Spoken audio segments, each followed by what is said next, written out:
Timu ya Mbaba hatano baba champion b'empaka z'ebyaro ahabwe gombora ya Kazo bwa nyuma yo kusinga umuruka gwa Kazo ahagori itana harizoro omu finals ezandwe nyemwe bazyo.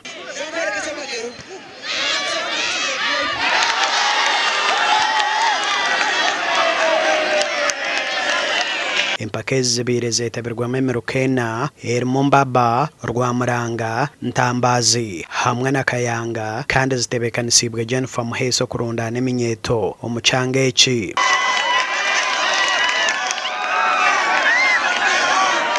Okuyoni turigire discipline twakigamba ngo ebiriyo finals nezebirangiro na bina yokoezoku kwanga fixtures nzakwita ba captains ba bukombora twari fixtures eza finals zebo bana sports officer ba district ngenda kusiba umurungo gomtani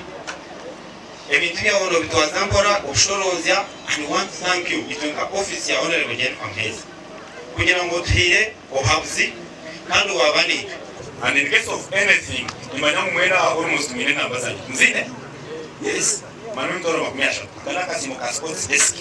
ya honorable Jennifer Muheso bide je mufite baganze kama balinde kina kwenye bashaba program yegombora kuma koromber kayona akora timu yemwe tukaza kwagahanga nemere kitabagombora gandi kikawa kirungi munonga kandi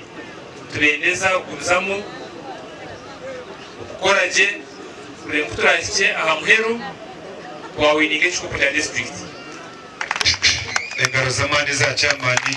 Obusinguzo obuhwerire timu ya Mbaba kurabaho kwija kwayahayana naganda magombora kwetororo mu district ya Kazo omu mpaka ezirabeho aha muheru gwo kwezi oku.